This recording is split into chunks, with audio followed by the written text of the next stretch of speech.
పరిపూర్ణానంద స్వామికి బోలెడంతమంది ఫాలోవర్లున్నారు. డిఫరెంట్ ప్లేసుల్లో ఉన్నారు.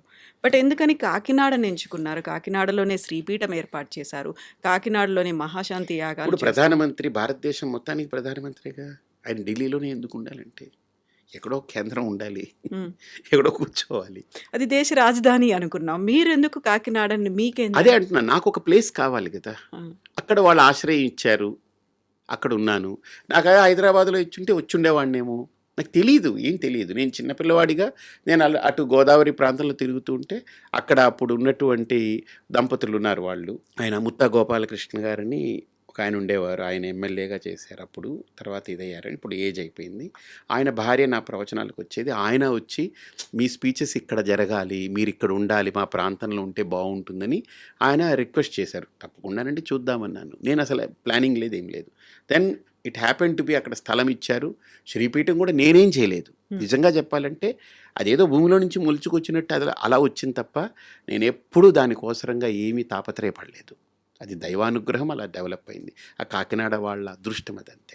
సో మహాశక్తి యజ్ఞం ఏంటి? ఏం చేస్తున్నారు మీరు అందులో? ఇది ఒక అపురూపమైనటువంటి ప్రయోగం.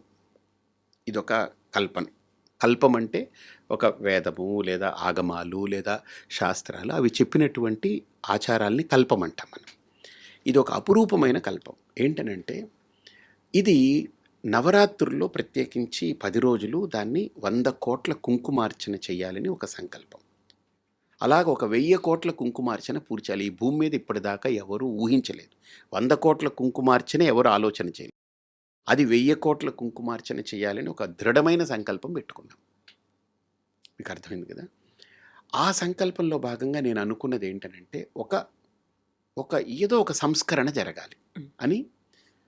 స్త్రీలకి దీక్షావస్త్ర ధారణ అనేది ముఖ్యం. ఒక దీక్షావస్త్రం ఎందుకు అని అంటే అది 250 రూపాయలు అది చీర. మనం అహ్మదాబాద్లో ఎక్కడో సూరత్లో దాన్ని ప్రింట్ చేయించి తీసుకొస్తాము. చాలా నాణ్యమైంది అది. బయట ఎక్కడైనా సరే అది ఒక 700 రూపాయలు తక్కువ ఉండదు. మనం 250 రూపాయలు కొట్టిన దానికి తీసుకొచ్చి ఇస్తున్నాం.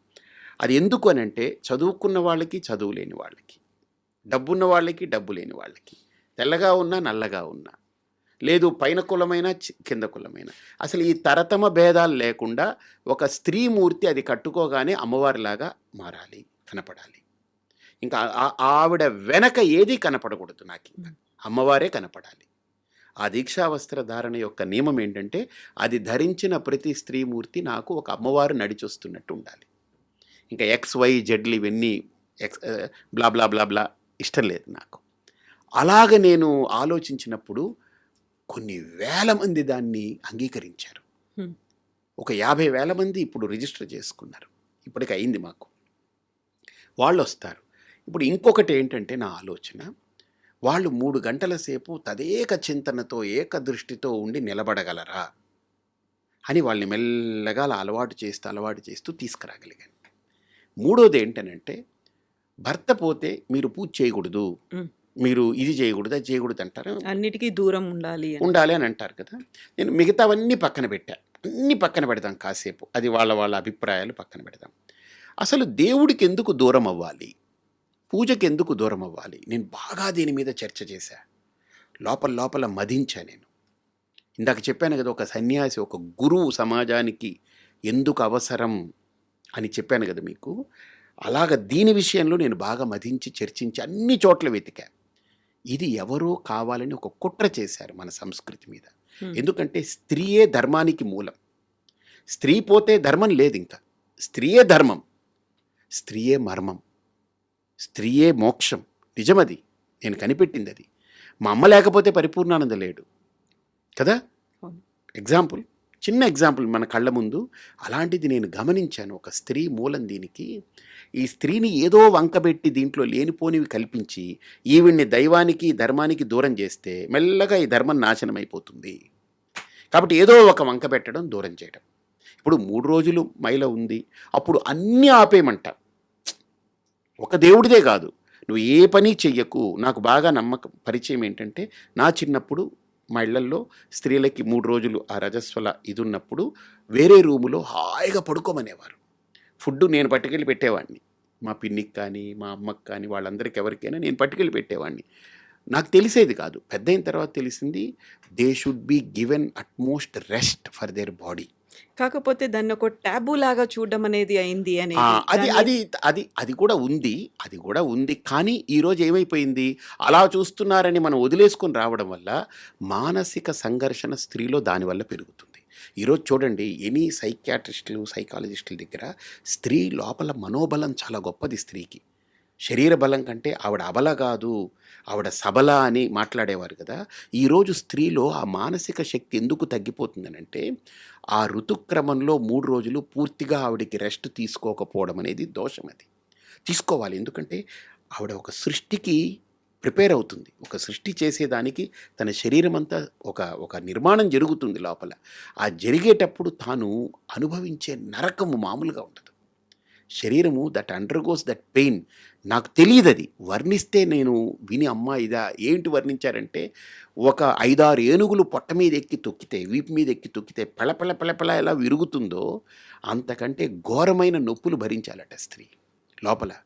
నాకు తెలీదది నిజమో కాదో నాకు తెలీదు. అలాంటి దుఃఖమైనటువంటి వాతావరణంలో ఈవిడ్ని మొత్తం పనులు చేయించి, బయటికి జాబులు చేయించి అన్నీ చేయిస్తే దట్ ఈస్ రాంగ్ అది. అందుకనే పూర్తి విశ్రాంతి ఇవ్వాలి. విరామం ఇవ్వాలి. ఆవిడకి కంప్లీట్‌గా 3 రోజులు, 4 రోజులైతే 4 రోజులు ఆవిడని total she should be out of that. ఉంటే తర్వాతంతా ఆవిడంత ఎనర్జిటిక్‌గా తయారవుతుంది. ఆవిడ అక్కడి నుంచి 11వ రోజు ఒక శిశువుని తనలో మొయ్యగలిగే శక్తిని పొందుతుంది. ఆ శిశువుకి తన సకల శక్తుల్ని ఇవ్వగలిగేటువంటి ఒక మాతృదేవతగా మారుతుందని మనకు పెద్దలు చెప్పారది. ఇదంతా ఒక కనెక్టివిటీ ఉంది. ఇదేదో ఊరికినే పెట్టింది కాదు.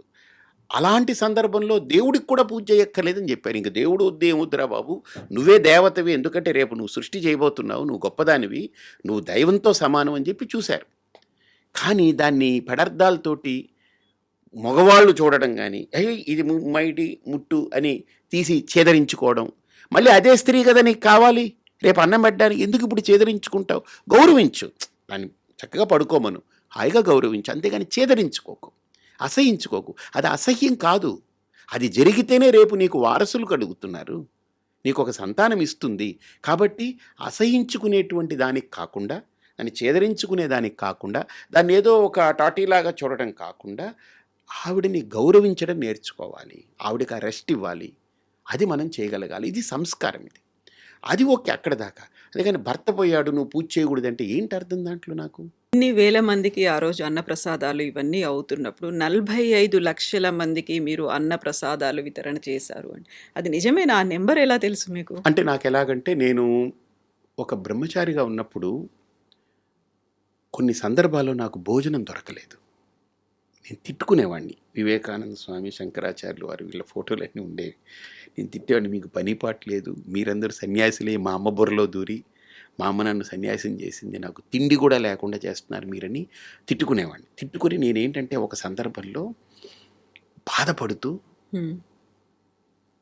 నాకు తిండి పెట్టలేదు కదా, నేను 1,00,00,000 మందికి భోజనం పెడతా, నేను నువ్వేం పీకుతావని అలా మాట్లాడుకున్నా. అది ఎవరితోటి తెలియదు, నాకు తెలియదు. అలా కోపం వచ్చి మాట్లాడుకున్నా, నేను 1,00,00,000 మందికి భోజనం పెట్టాలని. నువ్వు నా కడుపు మాడిస్తే నేను 1,00,00,000 మందికి భోజనం పెడతా అని. అంటే నాకు అనిపించింది, ఆ నేచర్ నన్ను చాలా గౌరవించింది అనిపించింది. నా దగ్గర డబ్బు ఉండదు, హ్మ్. అలా వస్తుంది పెట్టేస్తాం, మళ్ళీ చేతులు దులుపుకుని వెళ్ళిపోతాను. నేను ఎవరిని అడగను కూడా అడగను. నాకు ఇది కావాలి, ఇది ఇవ్వండి అని ఇప్పటిదాకా నేను అడగలేదు. నా గురించి అడగలేదు, దాని గురించి అడగలేదు. హ్మ్. అది అలా వస్తుంది, పని అయిపోతుంది, వెళ్ళిపోతుంది. అలాగా నేను ఇప్పటిదాకా మీరు అడిగినట్టు కౌంట్ ఎలా తీసుకున్నానంటే, కృష్ణా పుష్కరాలు జరిగాయి, హ్మ్. గోదావరి పుష్కరాలు జరిగాయి. హ్మ్. సో ఆ 4 పుష్కరాల్లో మేము తెలంగాణలో కావచ్చు, ఆంధ్రాలో కావచ్చు, 5 లక్షల మందికి భోజనాలు ఏర్పాటు చేశాం మేము. లక్షల మంది కౌంట్ మాది, హెడ్ కౌంట్. నేను ఊరికినే ఏదో రాతలు చెప్పడం కాదు, ఎందుకంటే నేను ఎవరికి లెక్కప్ప చెప్పక్కర్లేదు. సో హెడ్ కౌంట్ తీసుకుని చెప్తున్నా మీకు. రోజుకి 60,000 మంది, 70,000 మందికి భోజనాలు సప్లై చేశాం. అలాగా ఒక 30-40 లక్షల మందికి మేము భోజనాలు పెట్టాం. ఈ మహాశక్తి యాగం అయితే మీరు ఇప్పుడు కౌంట్ చేయొచ్చు, ఇన్ని వేల మంది తింటారు, 4-5 లక్షల మంది భోంచేస్తారు 11 రోజులకి. ఇలాంటివి ఇన్ని యాగాలు జరుగుతున్నాయి. 25 ఏళ్లగా శ్రీపీఠం పెట్టి భోజనం నిరంతరం పెడుతూ ఉన్నాం. పెద్ద యాగాలకి పెడతాము, మామూలు రోజుల్లో పెడతాము, అన్నీ పెడుతుంటాం. ఇలా లెక్కేస్తే ఒక 45 లక్షలకి తప్పకుండా ఇంకా ఎక్కువే పెట్టాం కానీ తక్కువ పెట్టలేదు. అలాగే నా కోరిక ఏంటంటే నేను వండి చాలా బాగా వండుతా. అంటే నేను అనుకోవడం కాదు కానీ తిన్నవాళ్ళందరూ చెప్తారు. 400 రకాలు తెలుసు నాకు. మీరు చేస్తారు 400 వెరైటీస్ అవన్నీ ప్యూర్ వెజ్జే కదా. ఉల్లిపాయ వెల్లుల్లిపాయ కూడా వాడను. అంటే నేను వాడను, నేను ఎవరికి అలా పెట్టను. ఎందుకంటే హెల్దీ ఫుడ్ పెడతా, చాలా హెల్దీ ఫుడ్ పెడతా. అంటే నేను నాన్ వెజ్కి యాంటీ అనో లేకపోతే అబ్బెబ్బే అనో అలా నేను ఎప్పుడు మాట్లాడను. అది ఎవరి ఫుడ్ వాళ్ళది choice, that's their choice, right? నేను ఎంచుకున్నది నాకు ఆధ్యాత్మిక మార్గంలో నేను ఇలా నడవాలనుకున్నప్పుడు నాకు నా గురువులు చెప్పి నేను ఫాలో అవుతాను. 400 రకాలు వెజ్లో పక్కా ప్యూర్ వెజ్. అది సౌత్ నార్త్ అన్నీ ఉన్నాయి ఇందులో. అన్నీ ఉంటాయి. అసలు ఈ రోజు తింటే మళ్ళీ 365 రోజుల తర్వాత వస్తుంది అది. సంవత్సరం తర్వాత. ఇప్పుడు మీరు కారం అంటే మీకు మిరపకాయ కనపడుతుంది, నాకు ఎన్ని తెలుసా? అల్లం కారం, మిరియాలు కారం, మిరపకాయ కారం, ఎండుమిరపకాయ కారం, ఇలాగ కారాల్లోనే నేను చాలా రకాల కారాలు నేను వాడతాను కాంబినేషన్. మీకు పులుపు అంటే ఒకటే చింతపండు అనిపిస్తారు, కానీ టొమాటో పులుపు ఉంది, మామిడికాయ పులుపు ఉంది, ఉసిరికాయ పులుపు ఉంది, వాక్కాయ పులుపు ఉంది, చింతపండు ఉంది, నిమ్మకాయ ఉంది, ఇలా రకరకాల పులుపులు ఉన్నాయి. తర్వాత చుక్కకూర పులుపు ఉంటుంది, రకరకాల పులుపులు. అలా నేను అన్నీ స్టడీ చేసి ఏ కాలంలో ఏ పులుపు వాడాలి, ఏ కాలంలో ఏ కారం వాడాలి, ఏ కాలంలో. నేను కోవిడ్ వచ్చినప్పుడు కూడా ఫుడ్ తోటే చాలా కంట్రోల్ చేశాను అందరికీ. మెడిసిన్స్ వాడలేదు మా ఆశ్రమంలో, రానేలేదు కోవిడ్ దగ్గరికి. దానికి ఇంకో కారణం కూడా ఏంటంటే ఇది నిత్యాగ్నిహోత్ర అని ఒకటి నేను చెప్పాను కదా, R&D చేస్తుంటా. నేను R&D ఒక 7 అంశాల్లో చేస్తా. ఒకటి సొసైటీ మీద, పాలిటిక్స్ మీద, తర్వాత స్పిరిచువాలిటీ మీద, ప్రోడక్ట్స్ మీద, తర్వాత పర్సనాలిటీస్ మీద, ఇలా రకరకాల వాటి మీద నేను R&D అంటే ఎప్పుడు రీసెర్చ్ చేస్తూ ఉంటా. నేను ఎప్పుడు నేర్చుకోవాలనుకునే వ్యక్తిని. అప్పుడు నేను అనుకున్నాను, మనకు కోవిడ్ ముందు దీని గురించి బాగా థింక్ చేశా. కోవిడ్ టైంలో విగరస్గా పనిచేశా. వచ్చింది కోవిడ్ టైంలో మనకు అందరికీ శానిటైజర్ వాడాలని చెప్పారు. మీకు గుర్తుందో లేదు, అందరూ బాటిల్ క్యారీ చేసి చేతుల్లో వేసుకుని ఏది ముట్టుకున్నా తుడుచుకునేవాళ్ళు. నాకు ఒక క్వశ్చన్, మనం బయటికి వెళ్ళాం ఏదో ముట్టుకుంటే శానిటైజ్ చేసుకుంటాం, కానీ బాడీ అంతా పట్టిన దాన్ని ఇంటికి వస్తాం కదా, మరి ఇది ఇంట్లో కూడా పాకుతుంది కదా, అది ఎయిర్ బోన్ అన్నారు కదా అప్పుడు, మరి అది ఇంట్లో అంతా పాకుతుంది కదా, ఇళ్ళంతా ఎలా శానిటైజ్ చేస్తాం మనం? ఏం చేయలేం. అందుకని ఇది కనిపెట్టాను నేను, నిత్యాగ్నిహోత్ర అని. ఋషులు మనకి ఇచ్చినటువంటిది, నేను కనిపెట్టలేదు ఇది, వాళ్ళు ఇచ్చిన అమూల్యమైన ఫార్ములాని. ఇది 100% న్యాచురల్ అనమాట.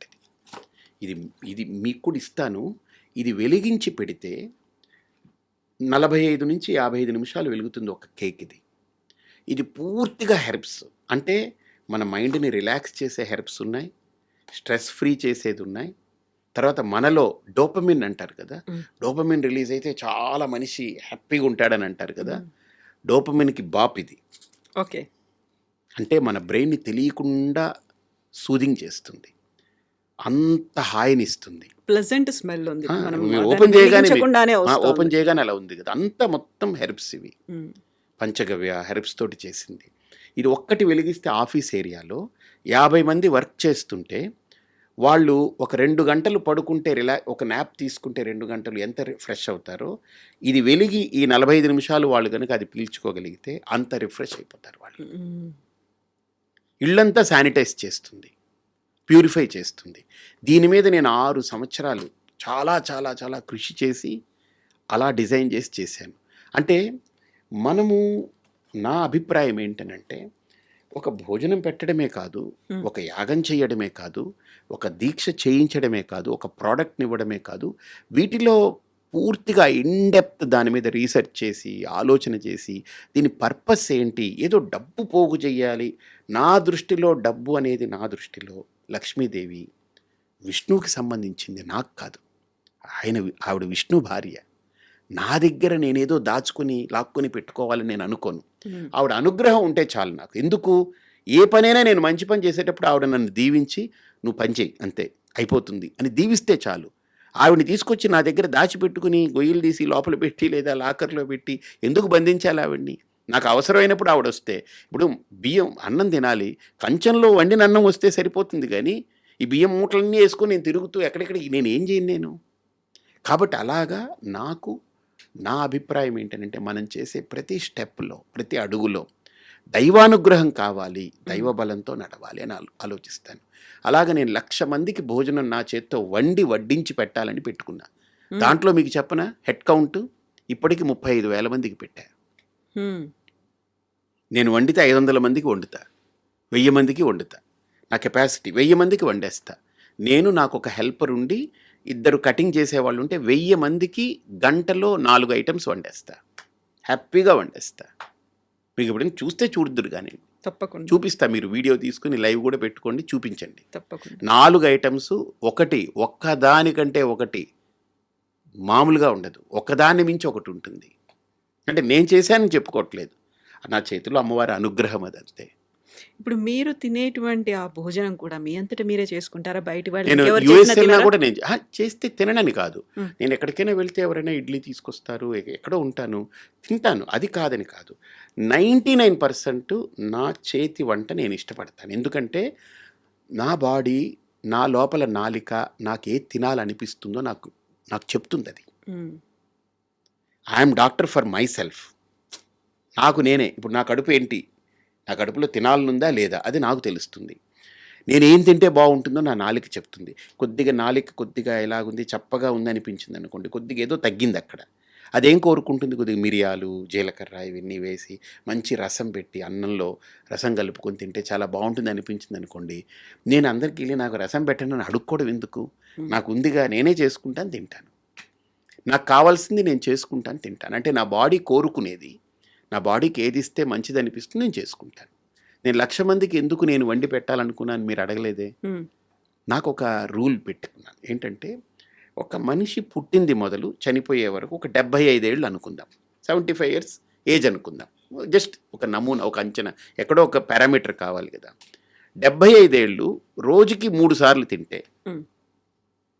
రోజుకి 3 సార్లు తింటే ఎన్నిసార్లు తిన్నట్టు, అంటే ఏడాదికి 1100, 1200 సార్లు తిన్నట్టు, 3 సార్లు తింటే అంతే కదా. 3 3 9, 3 6 18, 1100 సార్లు. 1100 ఇంటూ 75 మ్. ఎంతైంది, ఒక 80,000. 80,000 భోజనాలు చేసినట్టు. ఏది పుట్టినప్పటి నుంచి చనిపోయే వరకు 75 ఏళ్ళు 3 పూటలు. అంటే పుట్టినప్పుడు తినం కదా, ఒక 5-6 ఏళ్ళు వదిలేసిన అటు ఇటు చేసుకున్న 80,000 భోజనాలు చేసినట్టు మ్. మనిషి. 80,000 భోజనాలు చేస్తాడు వాడు. నేనేమనుకున్నాను, నేను పుట్టాను, 80,000 సార్లు తిన్నాను, చచ్చాను, ఇది కాదు.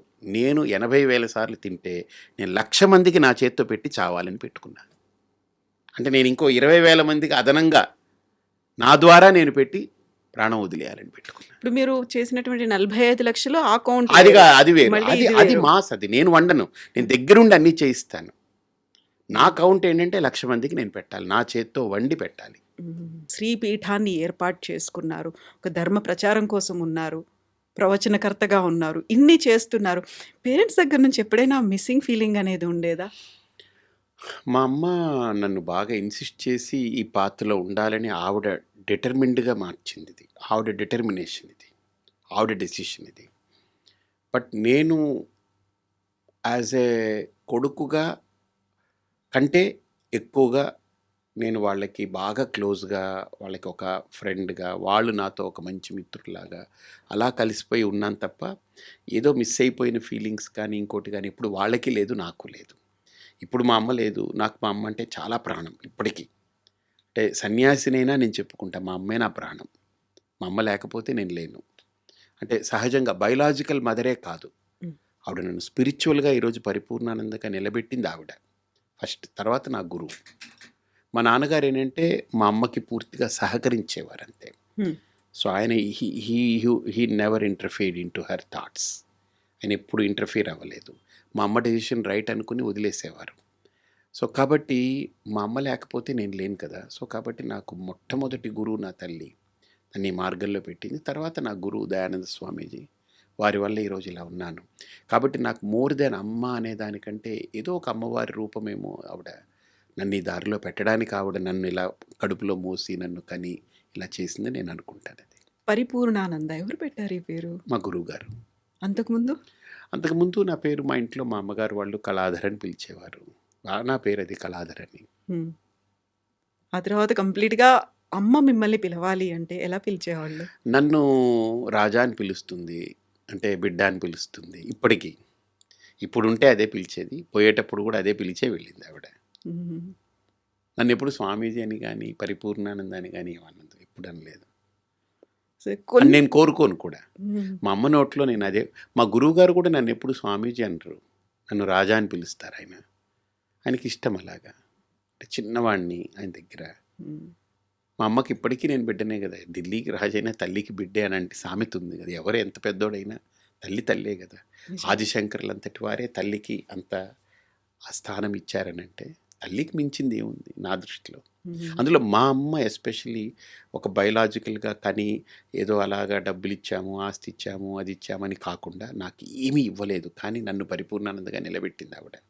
She is not just mother for me, నాకు అమ్మవారు ఆవిడ అంతే. ఆ దృష్టిలో నేను అది చూస్తాను. అది మ్మ్. ఇప్పుడు మనం భౌతికంగా ఆలోచించాలి అనుకుంటే ఏ ఫ్యామిలీలో అయినా ఒక్కరే సంతానం ఉన్నారు, అందులోనూ అబ్బాయి ఉన్నాడు అంటే ఆవిడ యూజు కళ్ళు లేదు. నేను అదే అడగబోతున్నాను. నేను అది విన్నాను. అది నిజమేనా? పక్క ఏంటి? 100%. ఏం నేను పుట్టడానికి జస్ట్ ఒక 1.5 year ముందు ఆవిడకి she lost her sight completely. Oh! ఏమైంది? ఆవిడకి రెటినిటిస్ పిగ్మెంటోసా అని, ఆర్పి అని, అంటే రెటినా కట్ అయిపోయింది ఆవిడకి, డిస్ఫంక్షన్ అయింది. ఇక దాంతో ఆ విజువల్స్ లోపలికి క్యారీ అవ్వదు. మిమ్మల్ని చూసుకోలేదు తనెప్పుడు? నన్ను ఇప్పుడు తడిమే చూస్తుంది, ఎప్పుడు నా ముక్కు నా కళ్ళలా తడుముకుంటుంది. నేను ఎప్పుడైనా బయట నుంచి వెళ్ళి ఏదైనా లాంగ్ ట్రిప్ వెళ్ళి ఒక 2 నెలలు 3 నెలలు వెళ్ళిపోతే నేను రోజు ఫోన్ చేస్తాను, ఏం తిన్నావు, ఎలా ఉన్నావు అని. వెళితే ఆవిడ దగ్గర పడుకుంటా నేను. హ్మ్. నువ్వు సన్యాసివి, నువ్వు పడుకోకూడదు అంటుంది. నేనంటాను, సన్యాసిగా పడుకోను, నేను కొడుగ్గా పడుకుంటాను, నాకు హక్కు ఉందని అంటాను. నువ్వు ఎప్పుడు కొడుగ్గా ఉంటావు, ఎప్పుడు సన్యాసిగా ఉంటావు అని అడుగుతుంది. సో అలాగే ఆవిడ చాలా బ్రెయినీ, చాలా ఇంటెలిజెంట్, ఆవిడ వెరీ షార్ప్. హ్మ్. ఆవిడ తెలుగు ఒక లెక్చరర్గా పనిచేసింది ఆవిడ. హ్మ్. చాలా హార్డ్ వర్కింగ్ పర్సన్, నిజాయితీగా అలా నిబద్ధతగా ఉంది. ఆవిడ నిజాయితీ ఎలాంటిదంటే నాకు సంస్కారం. ఆశ్రమంలో వాళ్ళు లాస్ట్ ఫేజ్ ఆఫ్ లైఫ్ ఆశ్రమంలో స్పెండ్ చేశారు ఒక 5 ఏళ్ళు. ఆవిడ దాచుకున్న డబ్బులో ప్రతి నెల బ్యాంకు నుంచి వచ్చే వడ్డీ మొత్తం డబ్బులు ఆశ్రమానికి కట్టి ఆవిడ బతికారు అక్కడ, ఊరికినే ఉండాలని. నేను ఆశ్రమం పెట్టిన కొత్తల్లో కూడా ఇది నీది కాదు, 10 మందిది, నువ్వు కష్టపడు, నువ్వు దానికి డబ్బు కట్టు, నువ్వు తినేదానికి, నువ్వు సేవ చేయని చెప్పేది ఆవిడ. అలా నేర్పారు నాకు. అమ్మగారి పేరేంటి? మీనాక్షి. మీనాక్షమ్మ. నాన్నగారు? బాలచంద్రన్. ఓకే.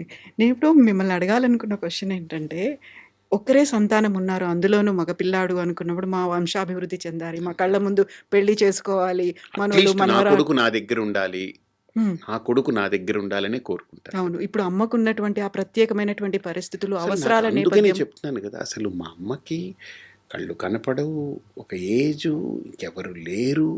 హ్మ్. వాళ్ళమ్మ చనిపోయారు. వాళ్ళమ్మ ఉన్నంత వరకు మా అమ్మమ్మ, నాన్నగారు వాళ్ళు ఉండేవారు. ఆవిడ పోయారు, ఎవ్వరు లేరు. Why she has that. నా కొడుకు సన్యాసి అవ్వాలని ఎందుకు అనుకున్నారు? ఆశ్రమానికి కూడా నేను బలవంతంగా తీసుకొచ్చా. కోవిడ్ ముందు నాకు ఎందుకో I was not comfortable. Covid 2020 March వచ్చింది కదా, 20th. అవును. నేను 2019 మేలో నాకెందుకు ఐ వాజ్ నాట్ కంఫర్టబుల్. వాళ్ళు ఎక్కడో వైజాగ్లో ఇల్లు అద్దెకి తీసుకుని అలా దూరంగా ఉండేవారు. ఉన్నారు. నేను వెళ్తుండేవాడిని దూరంగానే. నేను వైజాగ్ వెళ్ళి వాళ్ళతో స్పెండ్ చేస్తాను, వంట చేస్తాను, మా అమ్మకు నచ్చినవన్నీ నేను చేసి పెడతాను. ఆవిడ నాతో బాగా అన్నీ చెప్తుంటుంది, అన్నీ మాట్లాడుకుంటాం, అన్నీ ఉంటుంది. బట్ నాకెందుకు ఐ వాజ్ నాట్ కంఫర్టబుల్. వాళ్ళని తీసుకొచ్చేయాలని అనిపించి వాళ్ళని అలాగా అక్కడి నుంచి కదపడం నాకు గగనమైంది. కానీ ఫైనల్లీ దే యాక్సెప్టెడ్. ఇంకా నా మాట నువ్వు వినాలి, నేను నీ మాట విన్నాను, సన్యాసిని అయ్యాను కదా, నువ్వు నా మాట విను అని చెప్పి లాక్కొచ్చాను వాళ్ళిద్దరిని. అప్పటి నుంచి వాళ్ళు అలాగా దే జస్ట్ మెయింటైన్. 23లో నాన్నగారు కాలం చేశారు. ఆవిడ 24లో వెళ్ళాలి, కానీ ఆవిడ స్ట్రాంగ్ పర్సనాలిటీ. నేను 25 ఉత్తరాయణం వచ్చే వరకు వెయిట్ చేయాలండి. డాక్టర్లు అందరూ పల్స్ లేదు, ఇవిడ ఎలా బతుకుతుందని చెప్పారు. హ్మ్. 94 days అలా ఉన్నింది ఆవిడ.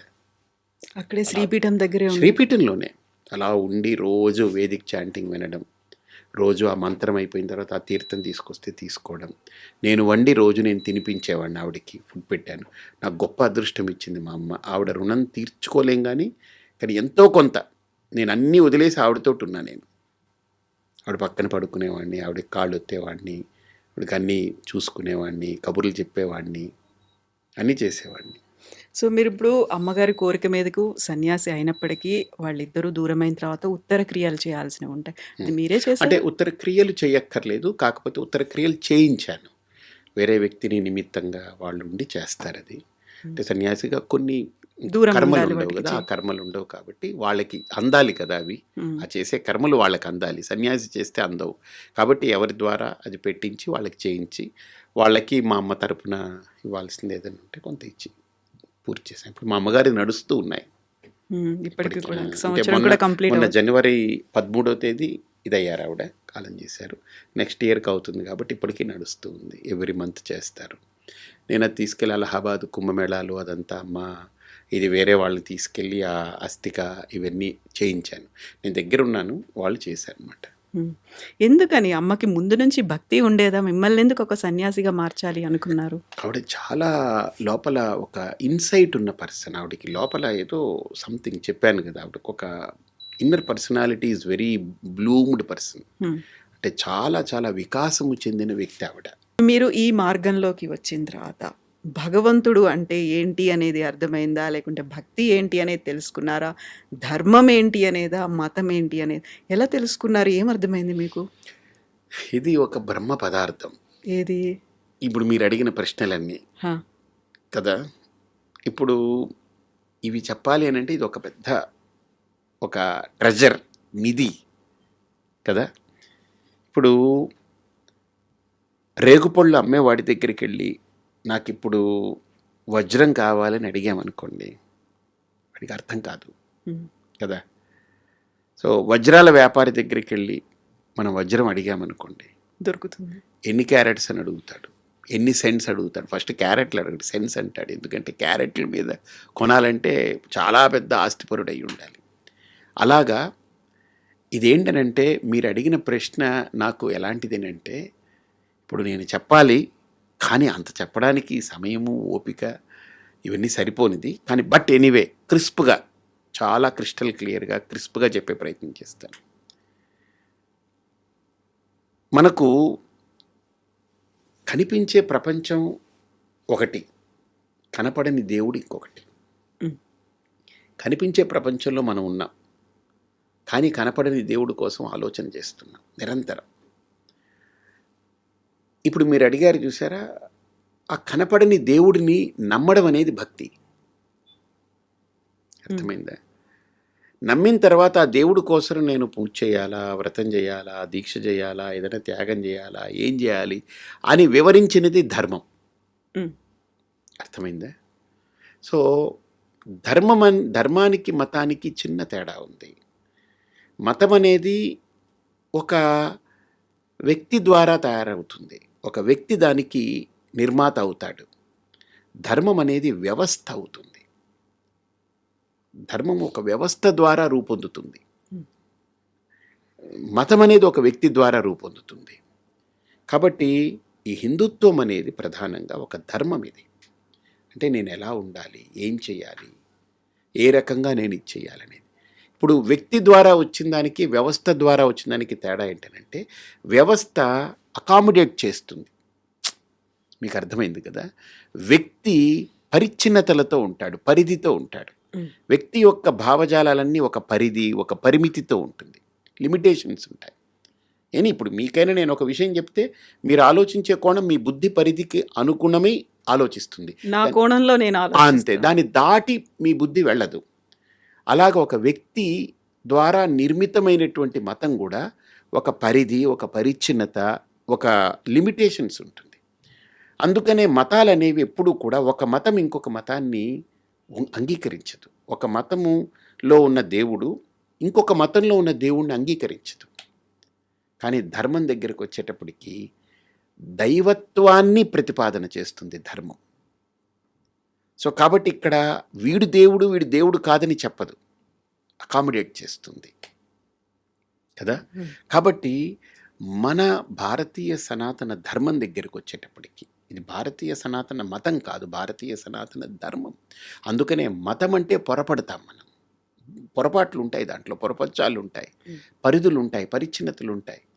నా దేవుణ్ణి నువ్వు నమ్మకపోతే నువ్వు నా దేవుడికి ద్రోహం చేసిన వాడివని నేను మాట్లాడాల్సి వస్తుంది. మతమైతే. ధర్మమైతే నాస్తికుడిని కూడా యాక్సెప్ట్ చేస్తుంది ధర్మం. మతం యాక్సెప్ట్ చేయదు. నువ్వు నమ్మకపోతే నువ్వు నా దేవుడికి ద్రోహం చేస్తున్నావు అని అంటుంది. కానీ ధర్మంలో దేవుణ్ణి నమ్మని వాణ్ణి చారువాకుడు అంటారు, నాస్తికుడు అంటారు. అంటే ఏంటి? దేవుణ్ణి నమ్మడం నమ్మకపోవడం నీ చాయిస్ అంటుంది. ధర్మము ఆ ఫెసిలిటీ ఇస్తుంది. ఫెనటిక్గా ఉండదు, గీత గీసినట్టు ఉండదు. దట్ ఈజ్ వాట్ ధర్మం ఈస్.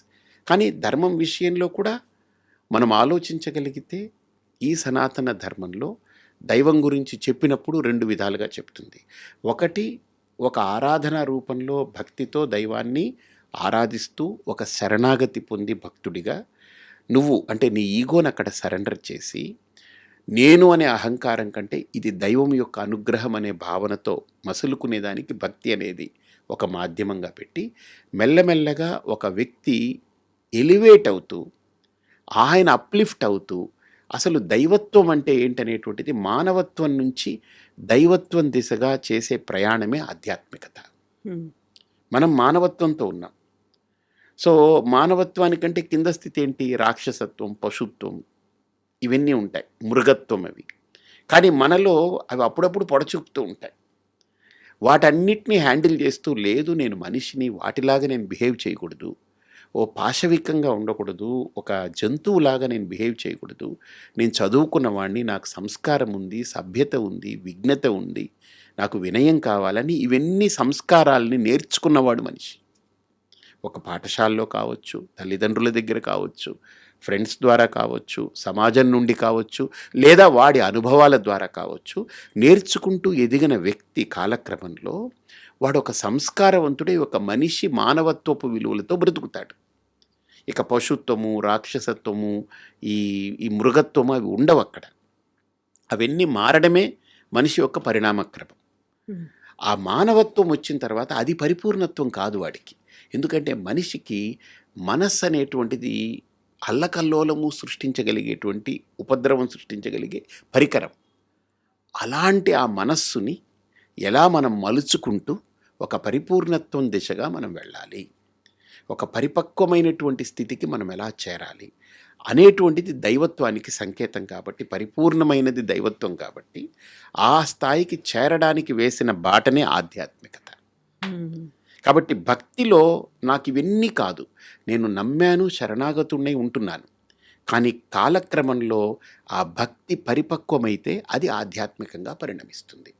భక్తి ఆధ్యాత్మికతలోకి పరిణమించకపోతే, అలా కన్వర్ట్ అవ్వకపోతే, ఆ కన్వర్షన్ జరగకపోతే, లైక్ ఇప్పుడు ఎగ్జాంపుల్ నేను మాట్లాడుతున్నాను, ఈ మైక్ గ్రాస్ప్ చేసింది, దీన్ని వేవ్స్ కింద కన్వర్ట్ చేస్తుంది కదా. ఈ వేవ్స్ని తీసుకెళ్ళి కెమెరాలోకి ఇస్తుంది, కెమెరాలో నా ఆడియో, నా వీడియో తీసుకుంటుంది, అది క్యాప్చర్ చేస్తుంది. ఈ రెండింటిని మనం కలిపి తర్వాత తీసుకుని టెలికాస్ట్ చేస్తాము. మళ్ళీ ఆ వేవ్స్ కన్వర్ట్ అయ్యి వర్డ్స్ కింద, మాటల కింద కన్వర్ట్ అవుతాయి. మళ్ళీ ఆ వేవ్స్ మళ్ళీ బొమ్మల కింద కన్వర్ట్ అవుతాయి. ఇవన్నీ అవుతున్నాయి కదా. సో ఆ ఫార్మేట్ ఆఫ్ కన్వర్షన్ అది ఎలాగైతే దీంట్లో ఉందో, అలాగనే ఆధ్యాత్మికతలో కూడా, ధర్మంలో కూడా ఒక భక్తుడు ఒక ఆధ్యాత్మిక సాధకుడిగా కన్వర్ట్ అవ్వాలి. అంటే ట్రాన్స్ఫర్మేషన్ అంటాం, కన్వర్షన్ అన్నము ట్రాన్స్ఫర్మేషన్ అంటే ఆ ఎదుగుదల, ఆ పరిణితి రావాలి. అది రాకపోతే భక్తికి ప్రయోజనం లేదు. భక్తి యొక్క పరాకాష్ట, భక్తి యొక్క కంప్లీట్నెస్ ఆఫ్ భక్తి is transforming a devotee into a spiritual seeker. ఒక ఆధ్యాత్మిక సాధకుడిగా పరిణితి పొందడం, అది కావాలి. అది ఇప్పుడు ఒక వ్యక్తి నేను భక్తుడు కావాలి అనుకుంటే డైరెక్ట్గా భగవంతుడి దగ్గరికి వెళ్ళి ఒక శరణాగతో, లేకుంటే నవవిధమైనటువంటి భక్తి రూపాలు, మార్గాలు ఉన్నాయి, అది ఆచరిస్తే లేకుంటే అనుసరిస్తే సరిపోదా? మధ్యలో కొంతమంది గురువులు ఉంటారు, ఆశ్రమాలు ఉంటారు, పీఠాధిపతులు ఉంటారు, వారి దాకా వెళ్ళి అక్కడి నుంచే వెళ్ళాల్సినటువంటి అవసరం ఉంటుందా? మంచి ప్రశ్న. ఇప్పుడు మనము ఒక్కటి ఆలోచన చేయండి, అసలు ఈ భక్తి, దేవుడు, ఈ పద్ధతి, ధర్మము ఎవరిచ్చారు మనకు? ఎక్కడి నుంచి వచ్చింది? ఎవరో ఇస్తేనే కదా, ఎవరో చూపిస్తేనే కదా మనం. పరంపరలాగా. కాబట్టి ఆ పరంపరని మనం గౌరవిస్తున్నాం. లేకపోతే ఎవరికి నచ్చినట్టు వాళ్ళే ఏదో భక్తిలో వెళ్ళిపోయారు అనుకోండి, అది ఏమిటవుతుంది? ఒక వ్యవస్థ ఉండదుగా, ఒక ప్రణాళిక. ఇగో ఒక విష్ణువు, ఒక వైష్ణవము, ఒక శైవము, ఒక అమ్మవారు లేదా ఇది కొన్ని దాన్ని నిర్వహించి, దాన్ని అందించి, సరిగ్గా దాన్ని అందిపుచ్చుకొని, వాళ్ళు ఆచరించి, వాళ్ళు దాంట్లో ఎలివేట్ అయ్యి, వాళ్ళ కింద వాళ్ళకి దాన్ని మళ్ళీ అందించడం అనేది ఎలాగైతే ఒక లీనియేజ్ ఉంటుందో, ఇది కూడా అంతే. భగవంతుడు ఎవరో తెలుసుకోవాలి అంటే ప్రతి ఒక్కరూ మీలాగా అంత డీప్‌గా వెళ్ళాల్సిన అవసరం లేదు. నేను దేవుడి గుడికి వెళ్తున్నానా, పండగలప్పుడు పూజ చేసుకుంటున్నానా, నేను అందరితో కలిసి సెలబ్రేట్ చేసుకుంటున్నానా, నాకు కుదిరినప్పుడు వెళ్లి దండం పెట్టుకొని వస్తున్నానా, అది భక్తి. అది సరిపోతుంది కదా! ప్రతి ఒక్కరూ అంత డీప్‌గా వెళ్ళి తెలుసుకోవాల్సినటువంటి అవసరం. ఆధ్యాత్మిక మార్గం అంటే ఇవన్నీ చేస్తేనే ఆధ్యాత్మిక మార్గమా? లేకపోతే నేను వెళ్ళాను, దండం పెట్టుకొని వచ్చాను, నా బర్త్‌డేనో, నా మ్యారేజ్ డేనో, ఇంకోటో ఉంది, పండుగ రోజు ఉంది. అది సరిపోదంటారా? ఇప్పుడు మీ ఇంట్లో పెళ్లి జరుగుతుంది. మీరే నాకు ఆన్సర్ చెప్పాలి దీనికి, మీరు అడిగిన దానికి. నేను మీకు ఒక కౌంటర్ క్వశ్చన్ వేస్తాను. మీ ఇంట్లో మీ పాప ఉంది, పాపకి పెళ్లి చేస్తున్నారు అనుకుంటా. ఇప్పుడు నన్ను పిలిచారు, స్వామీజీ మీరు రావాలని పిలిచారు. అంటే నేను జనరల్గా వెళ్ళని పెళ్ళిళ్ళకి ఎప్పుడు వెళ్ళకూడదు మేము, నన్ను పిలిచారు అనుకుంటాను. నేను వచ్చాను. వచ్చమ్మా మంచిదమ్మా అని ఏదో నాకు తోచిన గిఫ్ట్ ఇచ్చాను, వెళ్ళాను. మీ చెల్లెలకి చెప్పారు, మీ సొంత చెల్లెలు, ఆవిడికి చెప్పారు, మీ అమ్మకు చెప్పారు. ఇప్పుడు నన్ను మీరు రిసీవ్ చేసుకునేదానికి వాళ్ళు ఉండేదానికి ఏమిటి తేడా పెళ్ళిలో? They are part of you. ఒక ఫ్యామిలీ. ఫ్యామిలీ కాదు, they are part of you. మీ చెల్లెలంటే ఆవిడ మీ పాపకి పిన్ని. మీరు అమ్మ అయితే ఆవిడ పిన్ని, అంటే చిన్నమ్మ. అంటే మీరు అమ్మ అయితే ఆవిడ చిన్న తల్లి, అంతే కదా. మీరు అమ్మ, మీ అమ్మ ఆవిడకి ఏమవుతుంది? అమ్మ. అంటే ఎంత కనెక్షన్ ఉంది అక్కడ కదా. వాళ్ళు ఎలా వస్తారు? నాలాగా చుట్టం చూపులాగా వచ్చి వెళ్ళిపోతారా? కాదు కదా. Do expect that behaviour? No. వాళ్ళు ఉండాలి, నాతో ఉండాలి, నా కూతురితో ఉండాలి, నా కూతురికి అన్నీ చెప్పాలి, నేను ఫోకస్ చేయలేని ఏరియాస్ అన్నీ వాళ్ళు నా కూతురితోటి కనెక్ట్ అవ్వాలి అని కోరుకుంటారు కదా. ఎందుకని? వాళ్ళు they are connected to you. అలాగా దేవుడితో ఇప్పుడు నాలాగా పిలిస్తే ఒక గెస్ట్ లాగా వచ్చి దండం పెట్టుకుని పూజ చేసి, హాయ్ భగవంతుడా బాగున్నావా, నేను బాగున్నాను, నీ బ్లెస్సింగ్స్ కావాలని వెళ్ళిపోవడం వేరు. ఇప్పుడు మీ అమ్మ మీ చెల్లిలాగా మీ కూతురు పెళ్ళిలో కనెక్ట్ అయిపోయి వాళ్ళు పూర్తిగా ఇన్వాల్వ్ అయినట్టుగా ఆ దైవంతోటే కనెక్ట్ అయ్యేటువంటి వాళ్ళు ఎవరైతే అనుకుంటారో వాళ్ళకు ఒక పాత్ కావాలిగా. పెళ్ళికి అలాంటి వాళ్ళని పిలుస్తాం, వీళ్ళకి చెప్తాం. వాళ్ళు పిలవం, వాళ్ళంతటా వాళ్ళే వస్తారు, వాళ్ళే ఇన్వాల్వ్ అయిపోతారు కదా. ఇప్పుడు నన్ను మీరు పిలవాలి, నేను వస్తాను, పలకరిస్తారు, మంచిది అనుకుంటాం, వెళ్ళిపోతాం. కానీ వాళ్ళు అలా కాదుగా, వచ్చారు పోయారు, ఆయారం గయారం రిలేషన్ కాదు కదా అది. That's more stronger than anything else, right.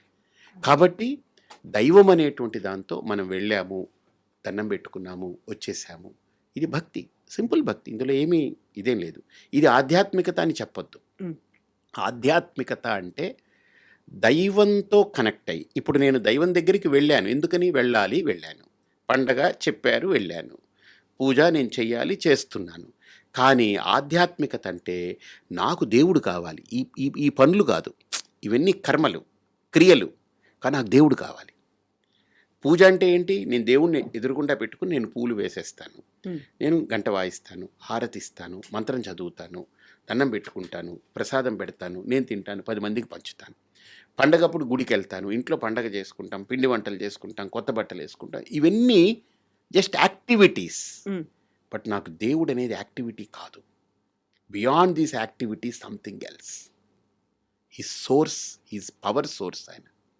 నేను దానికి కనెక్ట్ అవ్వాలి అనుకున్నప్పుడు ఆ దానికి వేసేటువంటి మార్గమే ఆధ్యాత్మికత. అక్కడ యాక్టివిటీస్తో పని లేదు. యాక్టివిటీస్ ఉండవని కాదు, యాక్టివిటీస్ కంటే ఇంకా అతీతమైనది అది, బియాండ్ ఏదో ఉంది. Activities are good, pious, they connect you. కానీ మనము ఇంకా డీప్ రూట్స్తో కనెక్ట్ అవ్వాలి, నాట్ విత్ దీస్ యాక్టివిటీస్ అనుకున్నప్పుడు then you should relate with that.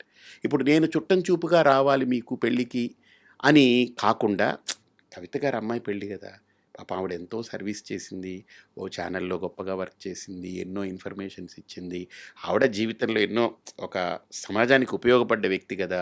నేను ఆ పెళ్ళికి ఏదో చుట్టం చూపుగా కాదు, నేను వెళ్ళి ఇన్వాల్వ్ అయ్యి చేయాలనుకుంటే అప్పుడు నేను ఎలా ఉండాలి మీతోటి?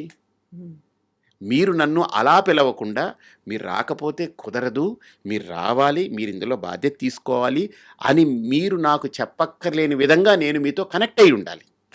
వస్తాను కదా అప్పుడు. ఆ కనెక్టివిటీ ఉంటే ఆ పాత్.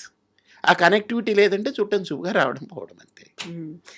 అంత కనెక్టివిటీ పెంచుకోవాలి అనుకుంటే I have to cut many things around me. That is the problem. అన్ని దట్ నేను ఈస్ ద ప్రాబ్లం. వదులుకోవాలి. ఇప్పుడు నా ఉద్యోగాన్ని వదులుకోవాలా, నేను నా మీ కుటుంబాన్ని మీ వదులుకోవాలా. అమ్మాయి పెళ్ళికి నేను బాగా డీప్గా ఇన్వాల్వ్ అయ్యి ఎగ్జాంపుల్ చెప్తున్నా, కనెక్ట్ అయ్యి నేను మీతో అంటే మీరు ఏదైతే సర్వీస్ రెండర్ చేశారో దానికి దీనికి ఫీల్ అయ్యి ఒక కవిత గారు అంటే ఓకే నాకు ఒక మంచి anchor she led her life like this, I should be there for her అని అనుకున్నప్పుడు నేను అన్నీ వదులుకోక్కర్లేదే, నా వ్యవస్థలే వదులుకోక్కర్లేదు.